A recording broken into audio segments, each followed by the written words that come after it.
दिल्ली शराब नीति घोटाला के आरोप में बंद पूर्व डिप्टी सीएम मनीष सिसोदिया को आज भी कोर्ट से राहत नहीं मिल पाई है।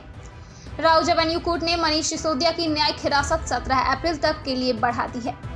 कोर्ट के सीबीआई जज एम.के. नागपाल ने आप नेता को 17 अप्रैल को अदालत में पेश करने का आदेश दिया है। केंद्रीय जांच एजेंसी ने सिसोदिया की हिरासत बढ़ाने की मांग की थी, क्योंकि जांच महत्वपूर्ण चरण में है।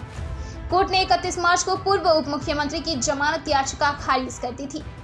न्यायाधीश नागपाल ने उन्हें जमानत देने से इनकार करते हुए कहा कि प्रथम दृष्टया से सिसोदिया को आपराधिक साजिश रचने वाला माना जा सकता है। उन्होंने कहा कि लगभग 90 से 100 करोड़ रुपए की अग्रिम रिश्वत का भुगतान उनके और आप सरकार में उनके अन्य सहयोगियों के लिए था।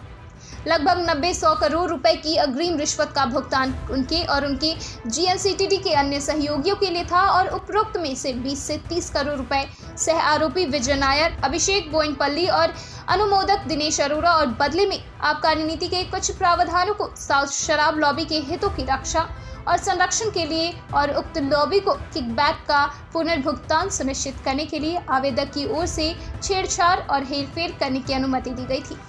आदेश में कहा गया कि जांच के इस चरण में अदालत सिसोदिया को जमानत पर रिहा करने के लिए इच्छुक नहीं है।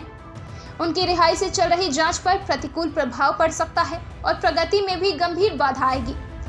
कोर्ट ने आगे कहा कि जांच एजेंसी की ओर से अब तक एकत्र किए गए सबूतों से पता चलता है कि सह आरोपी विजय नायर के माध्यम से आवेदक साउथ लॉबी के संपर्क में था और उनके लिए एक अनुकूल नीति तैयार करना हर कीमत पर सुनिश्चित किया जा रहा था।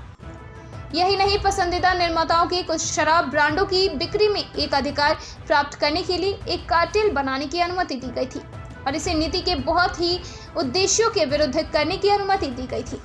कोर्ट ने कहा, इस प्रकार अभियोजन पक्ष की ओर से लगाए गए आरोपों और उनके समर्थन में एकत्र किए गए सबूतों के अनुसार आवेदक को प्रथम दृष्टया उक्त आपराधिक साजिश का सूत्रधार माना जा सकता है।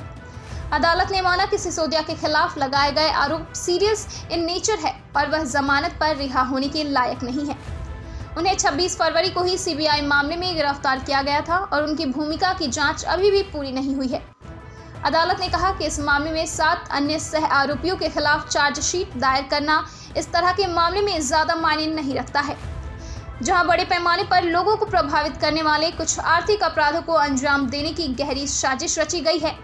इसमें कहा गया है कि सीबीआई की ओर से अब तक एकत्र किए गए सबूतों से न केवल सिसोदिया की आपराधिक साजिश में सक्रिय भागीदारी का पता चलता है, बल्कि उनके तरफ से पीसी अधिनियम के कुछ महत्वपूर्ण अपराधों का भी प्रथम दृष्टया पता चलता है। पिछली सुनवाई के दौरान सिसोदिया के एक वकील ने कहा था कि सीबीआई द्वारा कुछ भी असाधारण नहीं कहा गया है, जिसके लिए हिरासत जारी रखने की आवश्यकता होगी। ब्यूरो रिपोर्ट, दिल्ली समाचार।